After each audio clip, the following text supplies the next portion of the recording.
छोटी गिलहरी की कहानी। एक जंगल में साध नामक मुनि रहते थे। उन्होंने तप करके बहुत सी विद्या हासिल की। एक दिन ध्यान लगाने के बाद जब उनकी आंखें खुलीं तो उनके हाथ में आसमान से एक गिलहरी आ गिरी। वह गिलहरी खून से लथपथ थी क्योंकि वो चील के पंजों से छुटकर मुनि के हाथ में आ गिरी थी। गिलहरी मौत के डर से कांप रही थी। मुनि को उसके ऊपर दया आ गई। उन्होंने सोचा, क्यों न इसे अपनी विधा से अपनी बेटी बना लूं। मेरी पत्नी कब से संतान प्राप्ति की चाह रख रही है, लेकिन उसके भाग्य में संतान है ही नहीं।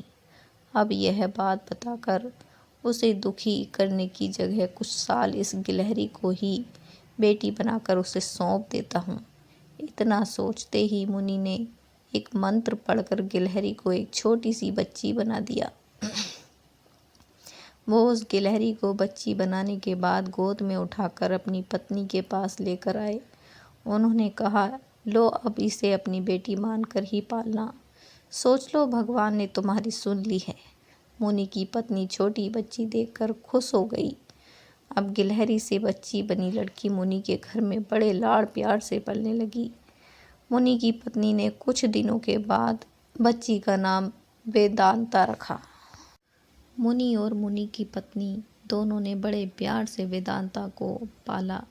मुनि को बहुत खुशी थी कि उसकी पत्नी को अपनी ममता लुटाने के लिए एक बेटी मिल ही गई। कुछ समय के बाद उसकी परवरिश में मुनि भूल ही गए कि वो एक गिलहरी है। वेदांता को मुनि ने अच्छी पढ़ाई लिखाई करवाई। देखते ही देखते वेदांता 16 साल की हो गई। अब मुनि की पत्नी को अपनी सुंदर बेटी की शादी करवाने की चिंता होने लगी। उन्होंने यह बात मुनि से की। अपनी बेटी की तरफ देखते हुए मुनि को भी लगा कि इसका अब विवाह हो जाना चाहिए। मुनि ने अपनी पत्नी से कहा कि तुम चिंता मत करो, मैं इसके लिए योग्य वर ढूंढ लूँगा। मुनि को लगा कि मेरी बेटी बहुत सुंदर है और उसकी शिक्षा दीक्षा भी अच्छी हुई है, इसलिए उन्होंने अपनी सिद्धि से सूर्यदेव को पुकारा।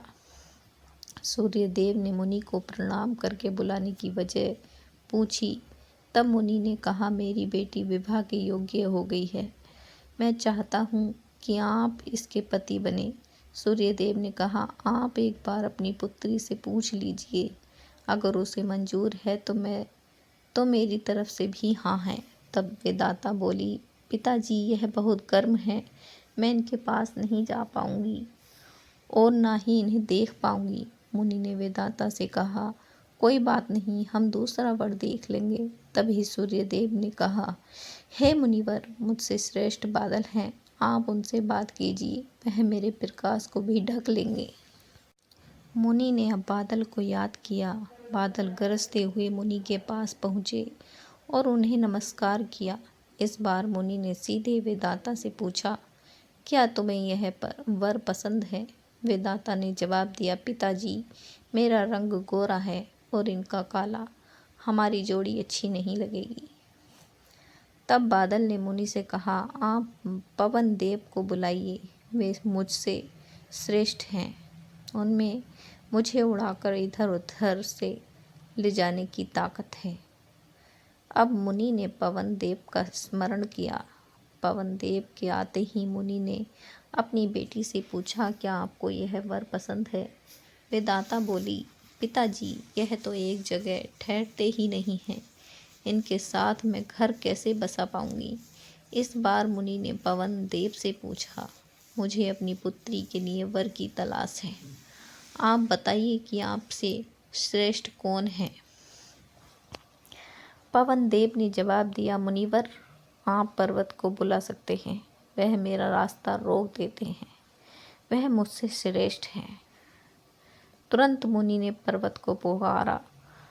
पर्वत को देखते ही वेदांता बोली, यह तो पत्थर है, इनका दिल भी पत्थर का ही होगा, इनसे विवाह कैसे हो पाएगा? पिताजी, मुनि ने हाथ जोड़कर पर्वतदेव से पूछा, आपसे श्रेष्ठ कौन है?